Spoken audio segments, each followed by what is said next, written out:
Electron transport chain. तो what were we saying कि जो इलेक्ट्रॉन ट्रांसपोर्ट चेन होता है बेसिकली उसमें जो set of four complexes are there, ठीक है।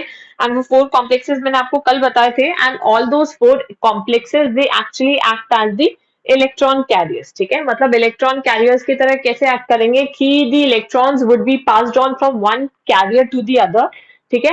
एंड टर्मिनल एक्सेप्टर, ये क्वेश्चन हर बार आता है, each and every time direct question आता है, which molecule acts as the terminal acceptor of electrons in the electron transport chain. So you have to mention that the terminal acceptor of electrons is going to be oxygen, because at the end जब ये सारे electrons अपनी journey को complete कर लेंगे, and when their potential or when their energy gets completely exhausted, those electrons and protons, they will get accepted, they will be accepted by one nascent oxygen, or you can say half molecule of oxygen, ठीक है।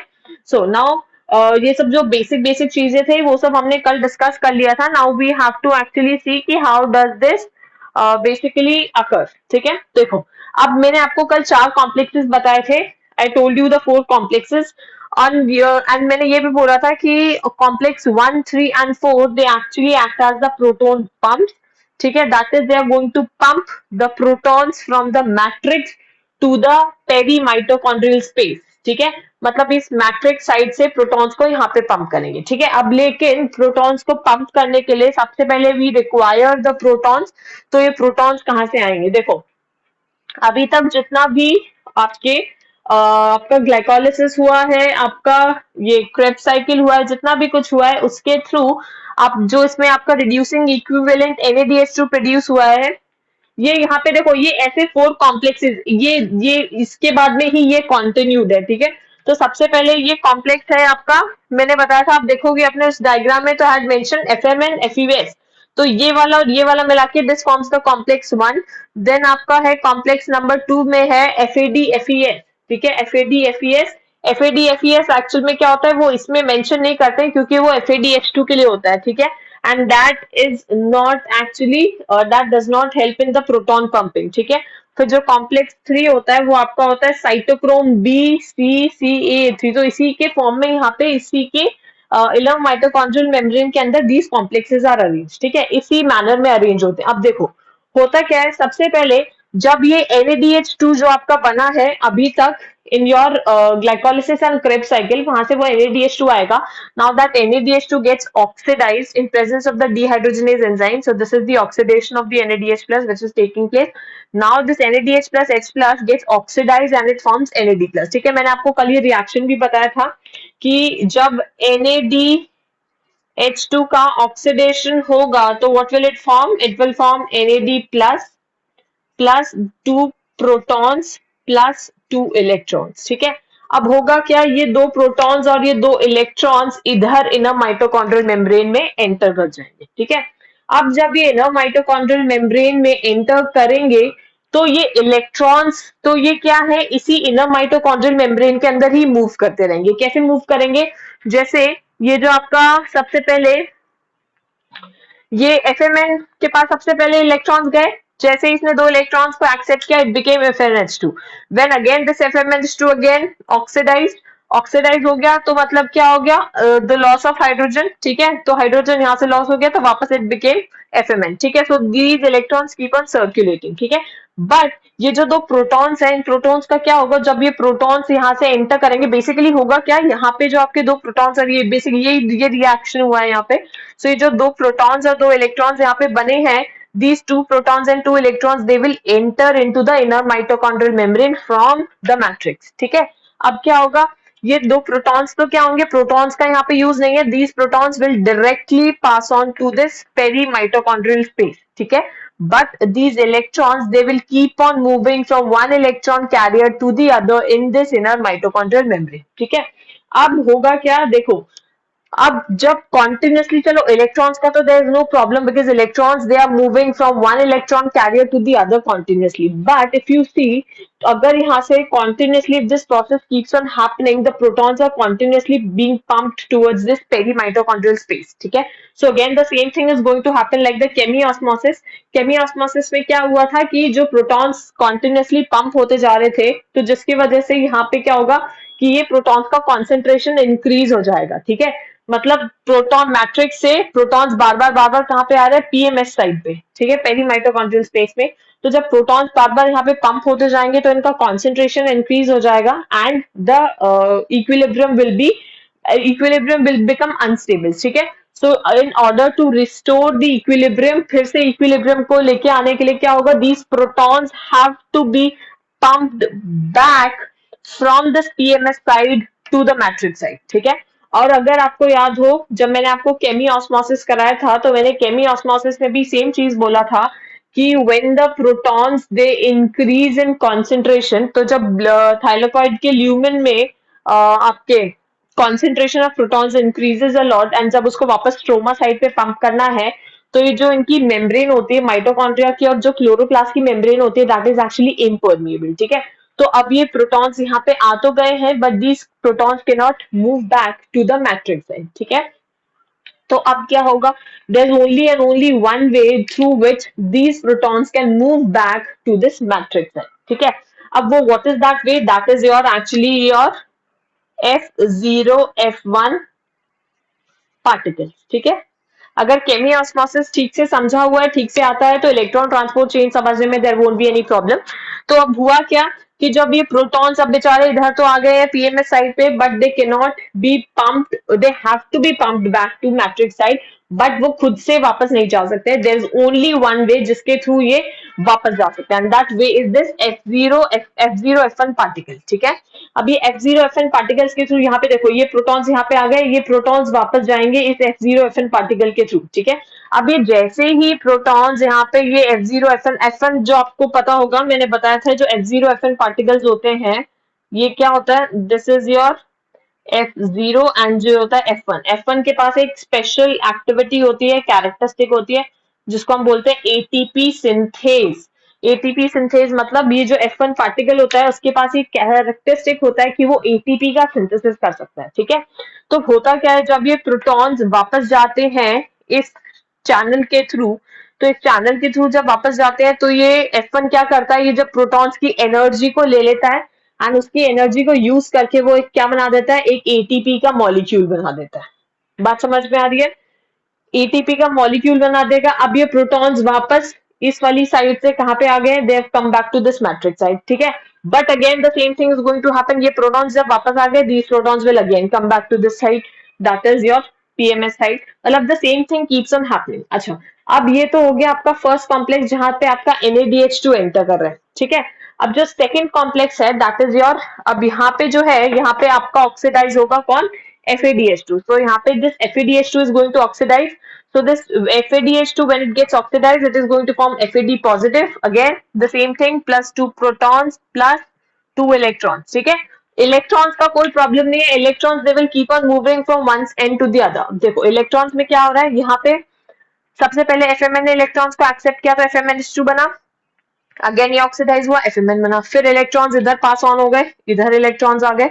अब electrons इधर आ गए तो इसको, अब ये ferrous और फेरिक में चेंज हो रहा है, फेरस और फेरिक, यहाँ पे ये this is the Fe2 positive and this is Fe3 positive, ठीक है।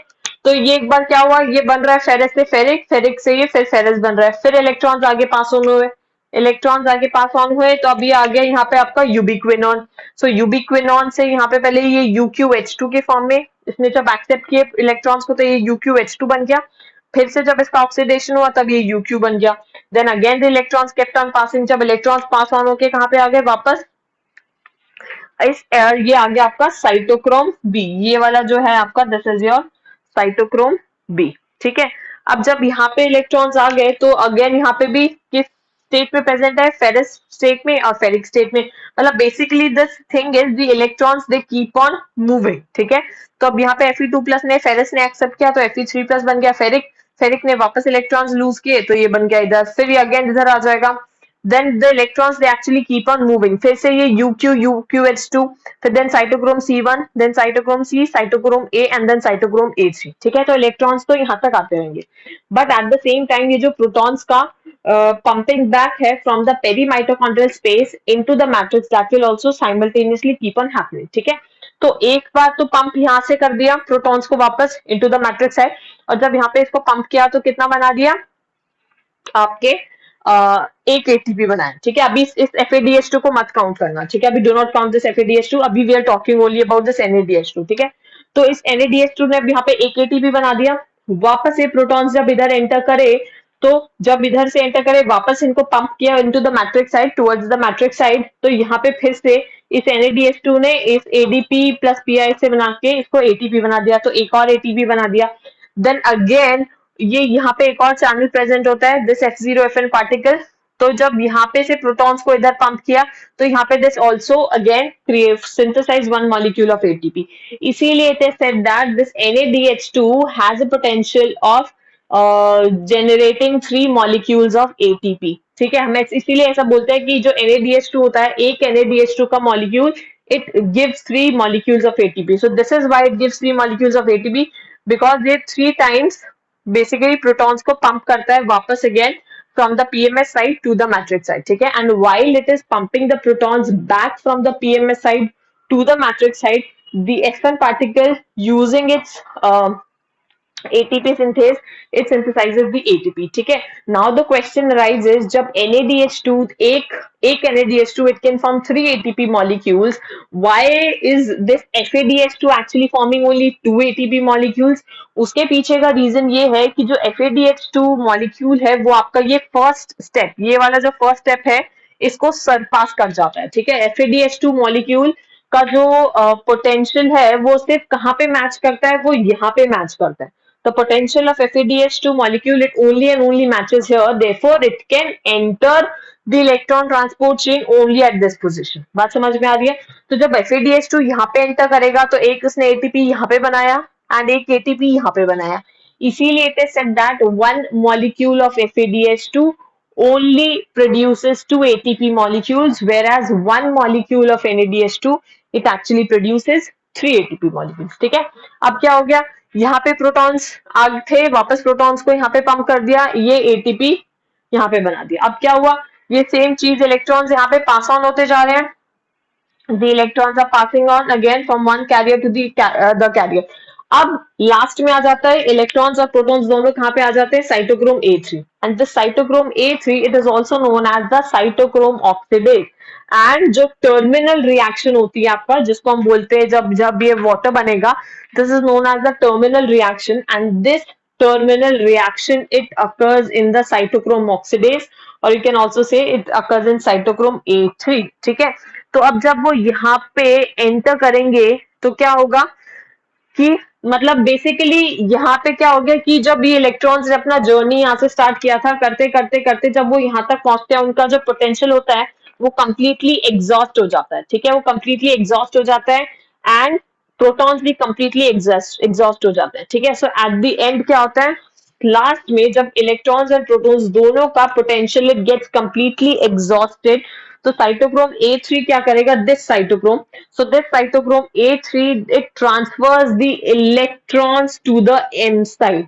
बात समझ में आ रही है, मैट्रिक्स साइड पे ये जो इलेक्ट्रॉन्स मूव कर रहे हैं, इन इलेक्ट्रॉन्स को साइटोक्रोम A3 इधर के साइड पे मैट्रिक्स साइड पे पंप कर देगा. ठीक है, and also eight the same time अब यहाँ पे जो प्रोटॉन्स हैं, देखो यहाँ से जब ये प्रोटॉन्स को इसने यहाँ पे मैट्रिक्स साइड पे पंप किया था, इसके बाद ये प्रोटॉन्स वापस इधर एंटर नहीं करेंगे. ठीक है, बिकॉज अगर ये इधर एंटर वापस कर जाते हैं, there is no other way, जो यहाँ पे इधर कोई F0FN पार्टिकल नहीं है जहां से ये प्रोटॉन्स वापस में मैट्रिक्स की साइड पे जा सके. ठीक है, इसीलिए जब ये प्रोटॉन्स वापस यहाँ पे आ जाते हैं इस वाली साइड पे, इस जब यहाँ पे ATP का सिंथेसिस हो जाता है, तो ये प्रोटॉन्स वापस they do not enter into the PMS side. ठीक है, तो एट द एंड क्या हो गया, यहाँ पे प्रोटॉन्स का potential got completely exhausted, electrons का कंप्लीटली गॉट एग्जॉस्टेड, एंड तो अब इनको कौन एक्सेप्ट कर लेगा, 1/2 molecule, half molecule of oxygen. तो जब वो इनको एक्सेप्ट कर लेगा तो आपका क्या बना लेगा, वाटर. ठीक है, so this is the terminal reaction of water. So this is how the energy or the ATP molecules, they are actually synthesized in your electron transport chain. बात समझ में आई है? ये प्रोसेस इलेक्ट्रॉन ट्रांसपोर्ट चेन समझ में आया? Basically अगर chemiosmosis if you have understood it clearly, so there won't be any problem in understanding this ETC electron transport chain. बस आपको इसमें याद क्या रखना है, you have to remember this complexes. ऐसे इनको इसी मैनर में याद रखना है. तो आप ऐसे याद रखोगे, एफएमएन है तो एफएमएन है तो एफएमएनएच2 भी होगा. देन आपको याद रखना है एफईएस. एफईएस में Fe3 plus Fe2 plus then UQ UQH2. बस आपको ये सीक्वेंस लर्न रखना है ऐसे. And then you just have to keep on passing the electrons and then the protons. ठीक है, समझ में आया है सभी को? यस और नो?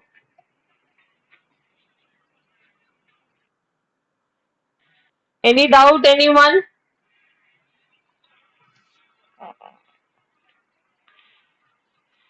इसमें देखो, अगर इसमें नहीं डाउट है तो फिर हम स्टार्ट करेंगे बैलेंस शीट ऑफ एटीपी. मतलब एक ग्लूकोज के मॉलिक्यूल को ऑक्सीडाइज करने पे हम कितनी मैक्सिमम एनर्जी प्रोड्यूस कर सकते हैं, so that we can start on that. Is it clear? बोलो. वैसे कुछ कॉम्प्लिकेटेड नहीं है, बस आपको इसमें इतना याद रखना है कि अगर वैसे तो हम जनरली सब बोल देते हैं कि एक NADH2 का molecule it produces 3 molecules of ATP, but this electron transport chain it actually gives you the reason कि एक NADH2 का मॉलिक्यूल सिर्फ 3 ATP molecules ही क्यों प्रोड्यूस करता है. why doesn't it produce 2 molecules or 4 molecules of ATP? ठीक है, and why does only FADH2 produce only 2 molecules of ATP? clear everyone?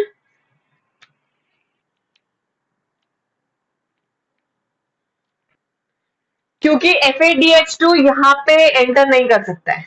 FADH2 सिर्फ इस वाले स्टेप पे एंटर कर सकता है, क्योंकि इसका जो पोटेंशियल है वो सिर्फ यहाँ पे मैच कर सकता है. और कोई भी इलेक्ट्रॉन ट्रांसपोर्ट चेन में तभी एंटर कर सकता है, उसी स्टेप पे एंटर करेगा जहां पे उसका पोटेंशियल मैच करेगा. कोई भी रैंडमली तो कहीं पे एंटर नहीं कर सकता है ना, because there has to be a matching in the potential. तो उसका पोटेंशियल FADH2 का it only matches at this particular position. So basically it is surpassing this first step. ठीक है, तो ये जो फर्स्ट स्टेप है जहां पे एक एटीपी का मॉलिक्यूल बन रहा है, it is not entering at from this point.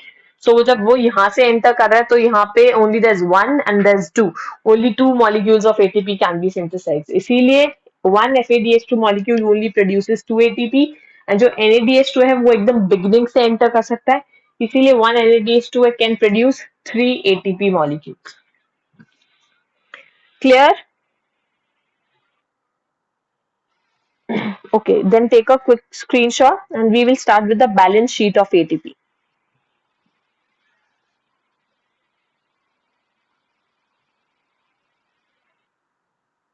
Done? एक बार घर जाके खुद बुक में से आराम से पढ़ना, ही समझ में आ जाएगा.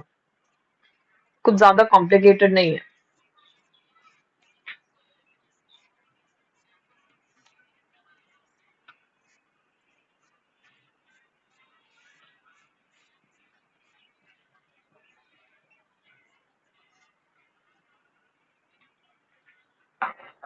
अब we'll calculate the balance sheet. ठीक है, मतलब कितना ATP कहाँ पे कैसे प्रोड्यूस हो रहा है. So we will discuss the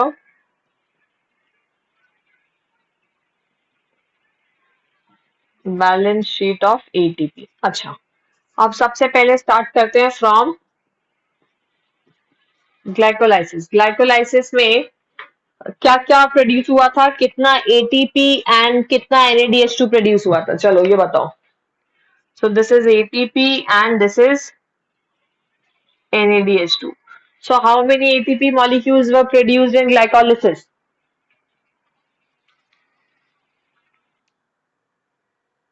2 ATP and कितना NADH2 बना था? ठीक है, so this was about glycolysis. ठीक है, नाउ मूविंग ऑन. ग्लाइकोलिसिस के बाद में मतलब जो पायरुवेट एसिड बनता है वो एंटर करता है इनटू द क्रेब्स साइकिल. ठीक है, बट वो डायरेक्टली क्रेब्स साइकिल में एंटर नहीं कर सकता है. वो एक स्टेप, it undergoes a step which is known as oxidative decarboxylation. ठीक है, तो ऑक्सीडेटिव डीकार्बोक्सिलेशन के थ्रू जाता है तो उसमें 2 NADH2 मॉलिक्यूल्स बनते हैं. आपको अगर ध्यान हो उस स्टेप में जब एसिटाइल कोएंजाइम ए बनता है तो उसमें there is formation of two NADH2 molecules, ठीक है, कोई एटीपी नहीं बनता है, तो there is formation of two NADH2 molecules, ठीक है। अच्छा, क्रेब्स साइकिल में क्या क्या बनता है? क्रेब्स साइकिल में कितना एटीपी और कितना NADH2? FADH2 भी बनता है उसमें, तो कितना NADH2 बनेगा बोलो?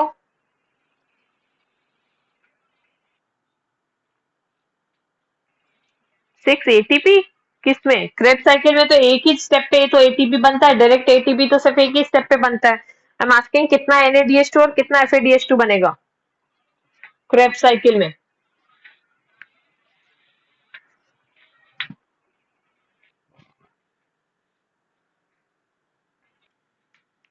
Exactly exactly. सो तीन आपके एक तो एटीपी डायरेक्ट बन गया, इसको एटीपी का चलो बाद में लिखेंगे। There were 3 NADH2,